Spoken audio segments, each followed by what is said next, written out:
Avant d'avancer, je voudrais rebondir un peu sur la dernière diapo que vous aviez montrée. Et remercier évidemment l'ANR, l'ANSES, le PNRPE, donc d'avoir créé une communauté française dans le domaine des perturbateurs endocriniens. Donc l'année passée, il y a eu cet appel d'offres européen sur les tests des perturbateurs endocriniens. Il y a eu 8 projets qui ont gagné, pratiquement tous nordiques, dirigés par en tout cas des coordonnateurs disons, assez nordiques en Europe, sauf un dirigé donc par la France. Donc ça a ramené l'épicentre un tout petit peu plus vers le sud. Mais il y a eu beaucoup d'équipes françaises présentes dans ces projets. Je ne sais pas, je n'ai pas compté précisément, il y a une douzaine d'équipes. Donc, le fait de financer au niveau national des projets sur la perturbation endocrinienne favorise les succès au niveau européen, et non pas l'inverse, comme on peut parfois le croire, que finalement on a des... Non, je pense que ça le favorise, et je pense que donc il faut, messieurs, mesdames, il faut continuer à renforcer encore cette communauté française qui travaille sur les perturbateurs endocriniens, parce que c'est la clé du succès au niveau européen, et donc des programmes qu'on coordonne ou auxquels on participe extrêmement activement. Donc voilà un peu le menu de ce que je vais essayer de vous présenter. Donc en titre de conclusion, est-ce que tous ces travaux sur les perturbateurs endocriniens nous amènent à repenser un peu la toxicologie, à adapter les politiques de santé publique, et puis qu'en est-il sur les impacts sur la société? Je vais aller assez vite ici. Donc ça, c'est toutes les pathologies chroniques où à un moment ou à un autre, on a incriminé d'une manière ou d'une autre un facteur environnemental, en particulier des perturbateurs endocriniens. Vous voyez qu'il y en a beaucoup. Évidemment, les perturbateurs endocriniens ne sont pas responsables seuls de tout ça, bien entendu. C'est à intégrer avec toute une série d'autres facteurs, qu'ils soient génétiques ou d'exposition, qui sont extrêmement pertinents. Je vais passer une suite de diapositives où je vais donner quelques qualificatifs à la toxicologie telle qu'on peut la repenser actuellement grâce à tous ces travaux sur les perturbateurs endocriniens. D'abord, finalement, on définit une toxicologie de la communication, parce que les hormones, au fond, ce que ça fait, c'est de favoriser la communication, bien entendu. Et donc, quand on perturbe les hormones, c'est comme ici, quand on perturbe la communication, c'est l'équivalent d'une cyberattaque, en fait, dans l'organisme qui perturbe toutes les communications, et ça peut entraîner des effets parfois nocifs. Les cyberattaques, ça peut même donner certains présidents, donc qu'on connaît bien. Donc, les hormones n'ont pas le monopole de la communication, donc ça, j'y reviendrai un tout petit peu plus tard. C'est aussi une toxicologie qui revient un peu plus vers la physiologie. Et quand on regarde l'histoire de la toxicologie, elle a commencé par la physiologie, avec Claude Bernard, Magendie et beaucoup d'autres. C'était des gens qui s'intéressaient beaucoup à la physiologie et à la toxicologie. Ça allait pratiquement de pair. Et avec les perturbations endocriniennes, on revient à une toxicologie qui s'intéresse à l'organisme entier et à la physiologie. Je crois que c'était important de le rappeler. C'est une toxicologie One Health, parce que tout le monde l'a rappelé. Les perturbateurs endocriniens ne concernent pas évidemment que la santé humaine, ça concerne la santé des écosystèmes, de la faune, de la flore, dans les écosystèmes. Et d'ailleurs, ça a souvent commencé comme ça. Les premiers arguments en faveur de la perturbation endocrinienne viennent de là. Et donc, il ne faut pas l'oublier. Il faut que ça nous pousse à rapprocher encore plus ces communautés. Et les différents appels à projets, comme vous le savez, ont contribué à ce rapprochement. C'est une toxicologie mécanistique par définition, puisque la perturbation endocrinienne, c'est un mécanisme, et donc ça nous rapproche encore plus vers la recherche de mécanismes et de voies de signalisation qui peuvent être modifiées ou pas par la perturbation endocrinienne. Donc, cette notion de mécanisme, justement, ça a poussé au développement de tests qui sont actuellement en cours de développement, que ce soit dans le cadre de projets qui ont été décrits aujourd'hui ou dans le cadre du cluster européen. Vous savez que les 8 projets européens qui ont gagné l'année passée sont réunis sous forme d'un cluster qui s'appelle Eurion et qui donc se réunit une fois par an, et donc la prochaine réunion est en janvier prochain. Et donc le fait d'avoir cette base mécanistique favorise les programmes pour développer de nouveaux tests de développement. On l'a vu beaucoup aujourd'hui. Il y a eu plusieurs exemples liés à ça. Je n'ai pas besoin de vous le rappeler. C'est une toxicologie aussi computationnelle, parce que de plus en plus, à cause de ces effets, on va pouvoir utiliser toute une série de systèmes de programmes bioinformatiques à la fois pour détecter, on l'a vu, la relation entre un produit chimique et une cible, éventuellement, mais aussi toute une série de programmes impliquant de différents niveaux de biologie de système, niveau cellulaire, et puis des niveaux plus larges dans l'organisme. Donc, de l'in silico à tous les niveaux. Et je vais l'illustrer simplement par un travail, c'est le seul que je citerai, du laboratoire, donc par Karine Audouze, qui est ici, donc sur les AOP, où elle a réussi, en utilisant à la fois des systèmes de biologie systémique représentés ici, mais aussi des systèmes de fouilles de données et d'intelligence artificielle, à accélérer la mise en relation entre un produit chimique et un effet toxique. Et le produit en question, c'est en particulier le bisphénol S, qui a pu être, par ce biais-là, grâce à une analyse de la littérature et de l'ensemble des banques de données, associées à l'obésité. Donc l'idée, là, c'est d'aller beaucoup plus vite. C'est un substituant, on l'a vu tout à l'heure. Donc comment aller beaucoup, beaucoup plus vite pour analyser les effets des substituants? Il faut utiliser pour ça les moyens qui sont actuellement à notre disposition. C'est une toxicologie aussi des faibles doses. Alors bon, là, c'est toute une série de courbes. Ça a remis en cause un peu les images, disons, traditionnelles d'effets linéaires avec des courbes, dans certains cas, qui sont non monotones. Ce n'est pas nécessairement dans tous les cas, dans certains cas. Et l'ANSES a fait une étude très spécifique là-dessus pour bien analyser ces courbes. Alors évidemment, il ne faut pas dire qu'il n'y a plus de dose. La dose, elle est toujours très importante. Simplement, maintenant, il faut aussi penser aux faibles doses. Et il ne faut pas estimer a priori que les courbes sont simples et linéaires. Elles peuvent être parfois beaucoup plus compliquées. C'est une toxicologie des faibles doses et des temps longs.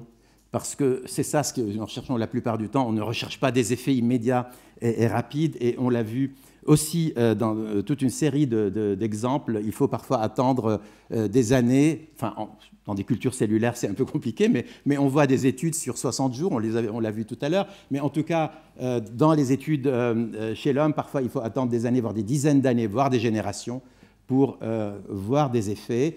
Et alors, les mécanismes par lesquels le temps long peut entraîner une toxicité sont divers. Et c'est tout un travail d'essayer de modéliser, parce que c'est peut-être l'aspect le plus difficile. Ça peut être par réitération de l'exposition, par la persistance interne de l'exposition, et de plus en plus par la programmation. Donc, on a vu tout à l'heure aussi ces notions de programmation du fœtus, donc, qui sont absolument essentielles. C'est peut-être le domaine le plus actif et peut-être le plus pertinent dans ce qui nous concerne, notamment dans toute une série de cohortes chez l'homme. Et puis, comment expliquer qu'une exposition à un moment donné du développement, à un stade vulnérable du développement, entraîne ces effets, est l'objet de toute une série d'études qui sont évidemment souvent, peut-être pas uniquement, mais souvent centrées sur l'épigénétique. Donc, Sakina, ce matin, a bien expliqué l'épigénétique. Ce n'est pas la peine d'y revenir, mais je pense qu'il faut insister là-dessus. Et dans le domaine des perturbateurs endocriniens, je pense qu'il faut que l'épigénétique soit tout à fait centrale, parce qu'il faut qu'on arrive, d'une part, à expliquer ces effets de programmation sur le long terme, d'autre part, à essayer de retrouver, du coup, à identifier des tests qui nous permettent de vérifier si on a un risque sur un temps long ou pas. C'est absolument nécessaire, donc ne serait-ce que pour le développement des tests. Un peu sur le même cadre, c'est une toxicologie de la vulnérabilité. Donc quand on travaille sur les perturbateurs endocriniens, la cible est extrêmement importante. Donc on ne travaille pas uniquement sur une dose, quelle que soit la cible. On prend en compte la cible, et ça nous a enseigner ça dans cette nouvelle toxicologie. Donc l'exemple, c'est toujours le même, donc exposition, quelle qu'elle soit d'ailleurs à un niveau fœtal, et puis impact beaucoup plus tard, cette vulnérabilité des premières étapes de la vie. Je reviendrai un peu là-dessus. Et donc ce qui importe, ce n'est pas uniquement la dose, j'aurais dû dire la concentration, parce que là, ça m'aurait fait 3 C. La concentration, le contexte et la cible, je pense que ça définit bien une part de la toxicité moderne. Donc voilà. D'ailleurs, pour un biochimiste, la concentration, ça a tout à fait du sens. C'est une toxicologie soluble dans l'exposome. Peut-être le terme soluble n'est pas tout à fait bon, mais en tout cas, elle est compatible avec l'exposome. Et pour illustrer ça, vous avez, si on pense en termes de syndrome métabolique ou d'obésité, on voit tous les facteurs, les déterminants qui vont influencer cet état. Et en plus, donc, il y a des facteurs, notamment de type perturbateur endocrinien, donc les obésogènes. Il est évident qu'aucun de ces facteurs ne peut expliquer à lui seul les effets. La diapo est un peu ancienne, j'aurais dû rajouter microbiote quelque part, mais bon, maintenant microbiote, je pense qu'on peut le rajouter pratiquement à toutes nos diapos sans trop de risques. Mais en tout cas, les obésogènes font partie de cet ensemble. Il faut étudier les interactions entre ces différents facteurs de risque, et c'est vraiment là l'objet de cette notion, de ce concept d'exposome. Et la grande difficulté, c'est d'essayer de voir quel est le facteur le plus important, quelle est la part attribuée, etc. Je ne vais pas entrer là-dedans, mais c'est un domaine fondamental et qui va, je pense, nous occuper pendant un certain temps. Donc voilà un certain nombre de qualificatifs de cette toxicologie à laquelle les perturbateurs endocriniens ont beaucoup contribué. Alors il faut aller peut-être un peu au-delà de l'endocrinologie, je l'ai dit tout à l'heure, la communication n'est pas le monopole des hormones, bien qu'elles y jouent un rôle tout à fait essentiel et primordial. Et il y a potentiellement d'autres facteurs. On a vu des effets sur le système nerveux, on a vu des effets sur le système immunitaire, où la communication est tout à fait importante. Certains de ces effets passent par les hormones. Pourquoi pas? Et il y a de nombreux cas. On a parlé de TSH tout à l'heure, de thyroïde. D'autres peuvent être indépendants des hormones. On a aussi parlé d'effets sur des enzymes fondamentales pour le métabolisme des neurotransmetteurs. Donc, il faut aussi aller un jour rechercher ces autres effets un peu au-delà de la perturbation uniquement endocrinienne. Je voudrais arriver maintenant à quelques implications en termes de santé publique. Et je pense qu'il faut insister sur une chose, c'est que nous devons donner la priorité à la prévention et à la précaution et avoir une vision à long terme. Il y a des calculs de coûts sanitaires ou de coûts économiques qu'on a vus tout à l'heure. Si on prend le long terme en considération, ces coûts sont extrêmement importants et donc il faut vraiment qu'on mette tous nos efforts dans ce cadre. Et je dois dire que Artemis, et je ne sais pas où il est, Patrick, Artemis est un bel exemple où la prévention rentre en jeu. Je vais y revenir un tout petit peu plus tard. Évidemment, nous devons développer dans le domaine de la réglementation de nouveaux tests fondés sur les mécanismes. Et je veux dire, parmi les tests qu'il va falloir aussi envisager, c'est, comme on le fait au fond des tests de génotoxicité, envisager un jour des tests d'épigénotoxicité. Ce sera beaucoup plus compliqué parce que ce n'est pas évident du tout que les perturbateurs endocriniens passent par les mêmes mécanismes ou touchent les mêmes endroits, mais il faudra vraiment y réfléchir parce que si un jour on veut prévenir les effets à long terme, finalement, c'est un mécanisme qui peut expliquer des effets à long terme. Donc, il faudra qu'on mette vraiment, je pense, beaucoup d'efforts pour concevoir, peut-être rejeter finalement, mais ou essayer de mettre au point ces tests d'épigénotoxicité et les évaluer. Bien sûr, prendre en compte la vulnérabilité des organismes et la classification des perturbateurs endocriniens. On a eu tout à l'heure un exposé donc, de Christophe là-dessus.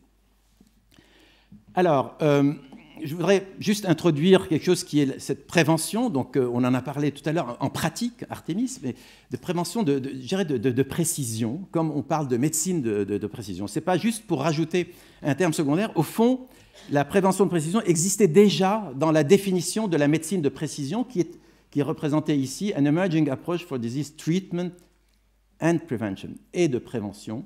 Et puis, inter-individual variability in genes, environment and lifestyle. Donc, la notion de prévention, de précision existait déjà dans la définition de la médecine de précision. Malheureusement, la médecine de précision s'est focalisée sur l'aspect pur, enfin malheureusement, heureusement que ça marche, hein, mais elle s'est focalisée dans les faits sur la thérapeutique, et notamment en prenant en compte la génétique, les variants génétiques, et puis un tout petit peu d'autres aussi facteurs. Mais là, je pense qu'on a avec les outils actuellement, grâce aux capacités de dosage, grâce au développement de nouveaux biomarqueurs, à une meilleure compréhension des mécanismes, on a des outils pour faire une prévention intelligente et ce que donc appeler une prévention de précision. Ça a été bien discuté d'ailleurs avec les deux aspects. Tout le monde n'est pas d'accord avec cette notion. Beaucoup de gens voient la prévention à une échelle beaucoup plus globale de santé publique, mais on peut aussi l'avoir à une échelle plus individuelle. Et la difficulté étant de traduire les données des grandes études épidémiologiques à l'échelle individuelle, et puis d'analyser tous les déterminants environnementaux qui peuvent être impliqués, les vulnérabilités, et en fait de récupérer des données les plus précises possibles pour aider à cette prévention encore plus précise. Elle doit être fondée, et finalement la combinaison à la fois de la génomique et de l'exposomique peut nous donner des armes pour un peu mieux diriger cette prévention, mieux comprendre à nouveau la vulnérabilité et avoir des modes d'intervention, c'est-à-dire des conseils exactement comme ça a été illustré tout à l'heure, des modes d'intervention, des conseils pratiques à tous les niveaux de comportement, de mode de vie et autres. Et donc ça ouvre une voie vraiment qu'il faut pousser vers cette prévention. Il faut aussi que ce soit pratique, et donc autant commencer par quelques exemples très très pratiques. Par exemple, la maternité, c'est tout à fait... Donc, on parle d'éco-maternité, il y a beaucoup de labels. Hein, j'ai pris un des exemples de labels, mais au fond, ça peut être maternité sans perturbateur endocrinien. Ça commence à bouger, en Aquitaine notamment, mais dans beaucoup d'autres endroits aussi. Et donc, moi-même, à Necker, je pense que ça commence à bouger. Et maintenant, je mets mes efforts, non pas sur les médecins, mais sur les sages-femmes. Hein. J'ai changé de bord. Je mets tous mes efforts sur les sages-femmes parce que je pense que c'est là qu'on va avoir un impact beaucoup plus précis sur les infirmiers et les infirmières aussi. Mais ça peut continuer, et ça a déjà commencé dans les crèches, les écoles, les cantines, pas de plastique, les cosmétiques. Enfin, il y a toute une... Il ne suffit pas uniquement d'avoir de la recherche qui nous renseigne sur les mécanismes, autant aussi essayer d'aller dans des choses beaucoup plus pratiques sur le plan agronomie, avoir une vision à la fois intégrée, précise, mais aussi intégrer des expositions, ne pas voir uniquement un facteur chimique et pas tout le reste, pas l'alimentation, pas les comportements, pas le contexte, etc. Donc il faut avoir une vision très intégrée, ça c'est la notion d'exposome qui nous le donne, et puis être cohérent en termes de message de santé publique, ça je le répète à chaque fois, mais je pense que je peux passer. Évidemment, toutes ces questions vont aller au-delà de la santé publique au sens strict pour impacter la société, parce que les perturbateurs endocriniens, c'est encore ce qui préoccupe beaucoup les citoyens quand on va parler devant des associations. On a des questions sur le changement climatique, bien sûr, et c'est tout à fait normal, mais aussi sur les perturbateurs endocriniens, et c'est quelque chose dont il faudra tenir compte. Il y a aussi une certaine méfiance vis-à-vis des décideurs, vis-à-vis des lobbies, vis-à-vis des experts, etc. Donc, est-ce qu'on fait assez dans ce domaine? Est-ce que, finalement, il n'y a pas trop de conflits d'intérêts qui empêchent de prendre un certain nombre de mesures? On a ce type de questions quand on parle à des gens, qu'on essaie de leur expliquer un peu ce qu'on fait. Une des choses les plus difficiles est d'expliquer l'incertitude scientifique, et pourtant c'est essentiel. C'est peut-être difficile, c'est peut-être pas facile à faire passer. Je passe mon temps à le faire parce que je pense qu'il faut que tout le monde comprenne qu'on ne pourra pas nécessairement donner des réponses en noir et blanc, et que souvent on est dans les nuances de gris, et c'est comme ça, et je pense qu'il faut s'y tenir. Parce que si on dévie de ça, finalement notre crédibilité scientifique peut en souffrir, parce qu'après tout, on est parfois dans une incertitude telle que 5 ans plus tard, il y a de nouvelles études qui montrent qu'on avait tort, finalement. Et donc, si on présentait les choses comme sûres et à la fin on dit « non, finalement, c'est pas vrai », on a tort. Cette incertitude n'empêche pas la prise de décision, ça s'appelle le principe de précaution, hein, c'est exactement ça, mais je pense qu'on doit l'expliquer, et c'est une vraie question. Ce doute est parfois utilisé, c'est dramatique, le doute fait partie de notre culture, de notre métier. Il est parfois utilisé à mauvais escient. Malgré tout, notre rôle est malgré tout de l'expliquer, de s'y tenir et d'essayer de le justifier, de le diminuer lorsqu'on fait des expériences supplémentaires, bien entendu. Donc il faut savoir concilier une communication scientifique qui soit simple pour que tout le monde puisse comprendre, parce que c'est important que tout le monde puisse comprendre, parce que la prévention, ça concernera tout le monde. Et ceux qui sont les moins informés sont ceux qui sont les plus à risque. Ce sont en général ceux qui sont les plus vulnérables socialement, économiquement et parfois dans leur situation personnelle. Et donc, il faut une communication simple, mais une communication juste qui ne cache pas les choses et les incertitudes. Et donc, je pense que j'ai assez parlé d'incertitude et de précaution.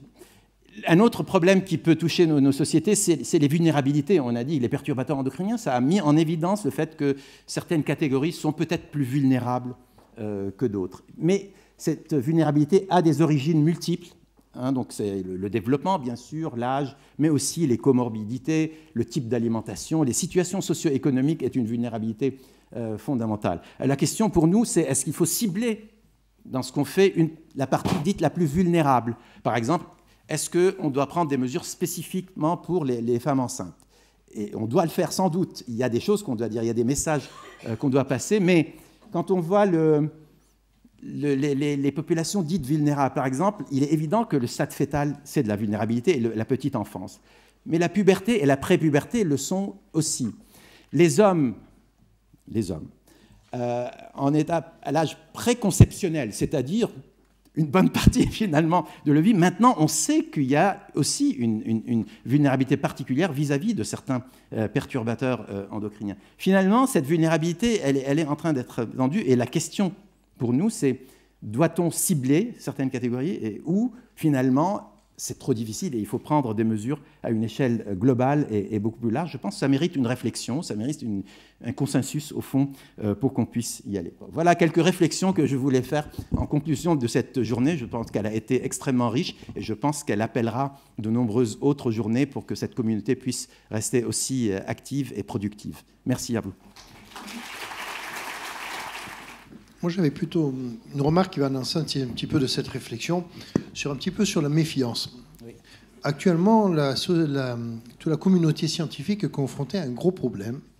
C'est que dès qu'on ne va pas forcément dans le sens des lanceurs d'alerte ou qu'on nuance leurs propos, on se fait automatiquement taxer de vendu, de parti pris, et le dialogue n'est plus possible.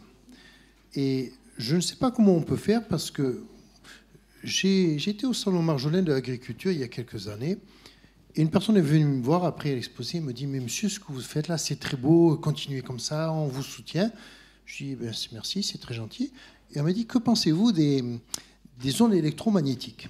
Alors à l'époque, il n'y avait pas beaucoup d'études. J'ai dit « Il y a deux avis, celui du citoyen et celui du scientifique. Je ne vous donnerai pas celui du citoyen, mais je vous donnerai celui du scientifique. » Les études sont mal faites parce qu'on n'a regardé que l'aspect micro-ondes. En une fraction de seconde, le discours s'est complètement inversé et j'étais devenu le chercheur de la pire espèce qui niait des évidences. Alors, vous voyez comment on peut passer d'un côté à l'autre en une fraction de seconde et on a du mal actuellement, on est dans une société où j'ai l'impression qu'il ne faut plus démontrer, mais il faut convaincre. Voilà. Non, mais bon, d'abord, il faut tenir bon sur l'état des connaissances. Moi, je suis peut-être plus optimiste que vous. Je pense qu'une bonne partie de la population comprend ça, mais il faut prendre le temps d'expliquer. Il est évident que quand vous avez 20 secondes à la télé, c'est mort, quoi. C'est mort. Par contre, quand vous prenez le temps, et avec des gens qui ne connaissent pas du tout, qui ne sont pas des scientifiques et qui ne connaissent pas le système, je pense qu'en expliquant, les gens comprennent qu'on est dans un état. Et je pense qu'il faut utiliser la notion de précaution et le fait qu'elle est fondamentalement lié au fait qu'on a des incertitudes, et à ce niveau-là, ça n'empêche pas de décider. Je pense que c'est ça le plus important, c'est d'expliquer aux gens, c'est que le fait d'avoir de l'incertitude ne veut pas dire on remet ça à plus tard, et ça, c'est parfois des décisions qui sont prises. Mais le fait d'avoir des incertitudes n'empêche absolument pas de décider, de prendre des décisions, quitte à revenir sur ces décisions si un jour l'état de la science modifie. Je pense qu'il y a de l'espoir. Je sais que le vrai problème, c'est que quand on donne des informations justes, enfin fondées dans l'état de la science, puisque l'incertitude consiste à ne jamais trop croire que ce qu'on sait peut durer éternellement. Et donc, les gens, ça les affole. Or, la peur est quelque chose de terrible. Ça paralyse l'intelligence, ça paralyse absolument tous les comportements, ça les modifie. Et donc, la question est, quand vous annoncez une mauvaise nouvelle, il ne faut jamais annoncer que la mauvaise nouvelle, mais la manière de s'en protéger. Il est aussi habituel en médecine de ne pas écraser le patient quand on lui annonce un cancer. Tout de go, boum, eh ben, faut aussi lui dire « Monsieur, on a les moyens de vous guérir ». Ce n'est pas toujours un mot qu'on peut ajouter à « on vous annonce un cancer et on va vous guérir ». C'est la question et le problème des scientifiques, c'est qu'à vivre dans un monde où tout leur paraît clair, ne pas mesurer l'impact dramatique, émotionnel, effondrant de certains mots pour un monde qui ne parle pas la même langue, qui n'a pas la même distance intellectuelle et qui est souvent touché dans sa chair propre. Comment faites-vous avec un message simple, vous, monsieur Barouki, pour dire des choses justes qui ne paniquent pas la population? Surtout aujourd'hui, où malheureusement autour de nous, l'homme a fait plus de désastres, absolument. Enfin, on s'est mis un avenir assez sombre devant. Je ne vais pas vous donner ma technique, elle est brevetée. Non. Non, je pense que vous avez tout à fait raison. Ce n'est pas parce qu'on est scientifique qu'on sait communiquer, évidemment. On fait parfois beaucoup d'erreurs, mais on peut apprendre. L'intérêt de la démarche scientifique, c'est aussi une certaine autocritique. Hein. Je veux dire, les scientifiques qui sont très sûrs d'eux, c'est pas peut-être qu'il leur manque quelque chose. Une certaine autocritique. Et donc, on peut apprendre des erreurs de communication qu'on a pu faire et essayer de les compenser. Moi, je crois qu'on peut expliquer beaucoup de choses si on prend le temps. Le grand problème, c'est d'avoir le temps et d'utiliser les termes qui, juste, ça, vous avez tout à fait raison. Ça s'apprend aussi. Hein. Je veux dire, ça ne s'invente pas. Des gens ne sont pas nés communicants. Ça peut vraiment s'apprendre. Mais le facteur critique, dans mon expérience propre, c'est d'avoir un peu de temps pour expliquer les choses calmement et sans aller vers le... Alors, évidemment, ce que vous dites là est vrai et va nous concerner de plus en plus. Parce qu'on va avoir de plus en plus de données. On va pouvoir vous séquencer votre génome en entier. Un jour, il va être possible d'aller prendre un peu de sang et de détecter 2000, 3000 substances chimiques. Et alors? Et en fait, la question vraie, c'est « et alors ?» Et c'est vrai que si on ne peut rien faire de cette information, voilà, à ce moment-là, il faut peut-être ne pas préconiser ce type d'approche. Le jour où on pourra faire quelque chose, évidemment, il faudra, de manière soit ciblée, soit plus générale, il faudra le faire et à ce moment-là, savoir quoi conseiller au juste. Et il vaut mieux être conseillé par des scientifiques qui ont étudié la question à fond plutôt que d'être conseillé par des informations qui viennent de toute façon, qui vous parviennent de toute façon par les réseaux sociaux, par exemple, et dont vous ne connaissez pas la base scientifique. Voilà, je pense qu'on va...